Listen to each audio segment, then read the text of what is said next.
بسم اللہ الرحمن الرحیم۔ شروع اللہ کے نام سے جو بڑا مہربان اور نہایت رحم کرنے والا ہے۔ السلام علیکم ناظرین، امید کرتی ہوں آپ سب خیریت سے ہوں گے۔ 60 دلچسپ واقعات کتاب میں سے آپ کے سامنے جو واقعہ پیش کر رہی ہوں اس کا عنوان کچھ یوں ہے: جریج عابد کا واقعہ۔ حضرت ابو ہریرہ رضی اللہ تعالیٰ عنہ فرماتے ہیں، نبی اکرم صلی اللہ علیہ وآلہ وسلم نے فرمایا، گہوارہ میں 3 بچوں کے سوا اور کسی نے گفتگو نہیں کی۔ ان میں سے ایک عیسیٰ علیہ السلام ہے اور دوسرے کا نام جریج ہے۔ وہ بڑا عبادت گزار آدمی تھا۔ اس نے ایک عبادت خانہ بنایا ہوا تھا اور اسی میں رہتے تھے۔ ایک دن وہ نماز پڑھ رہے تھے، ان کی والدہ آئیں، اس کو پکارا، اے جریج۔ اس نے دل میں کہا، اے پروردگار، ادھر میری ماں مجھے بلا رہی ہے اور ادھر میں نماز پڑھ رہا ہوں، میں کیا کروں؟ آخر وہ اپنی نماز میں ہی مشغول رہے۔ والدہ واپس چلی گئی۔ اگلے دن پھر آئیں، پھر وہ نماز پڑھ رہے تھے اور والدہ نے پکارا، اے جریج۔ انہوں نے پھر یہی کہا کہ اے پروردگار، میں کیا کروں؟ ایک طرف میری والدہ مجھے بلا رہی ہے اور دوسری طرف میں نماز پڑھ رہا ہوں۔ آخر وہ نماز ہی میں مصروف رہے۔ پھر جب اس سے اگلا دن آیا تو پھر ان کی والدہ ان کے پاس آئیں، وہ پھر نماز میں مشغول تھے۔ والدہ نے پکارا، اے جریج۔ جریج نے کہا، اے پروردگار، میں کیا کروں؟ ادھر میری والدہ مجھے بلا رہی ہے اور ادھر میں نماز پڑھ رہا ہوں۔ چنانچہ وہ اس بار بھی نماز میں ہی مشغول رہے اور نماز نہیں توڑی۔ اس پر ان کی والدہ نے غصہ ہو کر بد دعا کی، اے اللہ، اس وقت تک اسے موت نہ آئے جب تک یہ زانیہ عورتوں کا چہرہ نہ دیکھ لے۔ جریج کی عبادت کا تذکرہ عام زبان پر زد ہونے لگا۔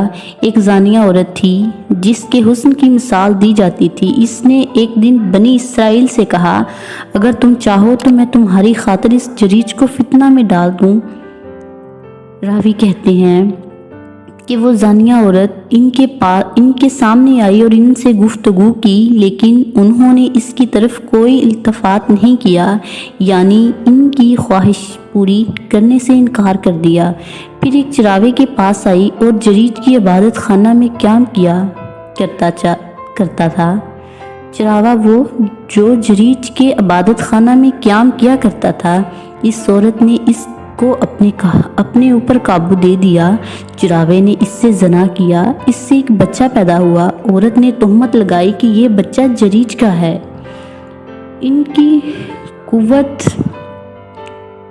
کی قوم کے لوگ آئے اور جریج کو نیچے اتارا اور ان کا عبادت خانہ توڑ دیا اور ان کو مارنے لگے۔ جریج نے پوچھا، کیا ماجرا ہے؟ لوگوں نے کہا کہ تم نے فلاں زانیہ عورت سے بدکاری کی ہے جس سے یہ بچہ پیدا ہوا ہے۔ جریج نے پوچھا کہ بچہ کہاں ہے؟ چنانچہ وہ اس بچے کو لے آئے اور جریج نے کہا کہ مجھے نماز پڑھنے دو۔ جریج نے نماز پڑھی۔ نماز سے فارغ ہونے کے بعد بچے کے پاس آئے اور اس سے پوچھا کہ اے بچہ، تمہارا باپ کون ہے؟ بچہ بول پڑا کہ فلاں چراغا میرا باپ ہے۔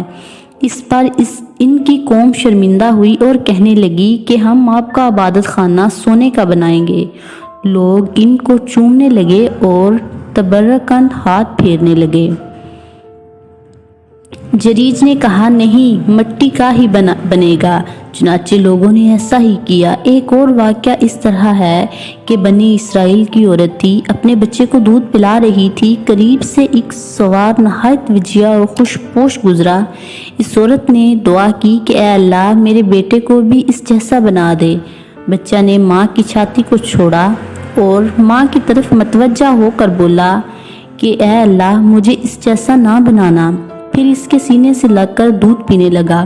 ابو ہریرہ فرماتے ہیں کہ جیسے میں اس وقت بھی دیکھ رہا ہوں کہ نبی کریم صلی اللہ علیہ وآلہ وسلم اپنی انگلی چوس رہے ہیں بچے کا دودھ پینے کی کیفیت بیان کرتے وقت۔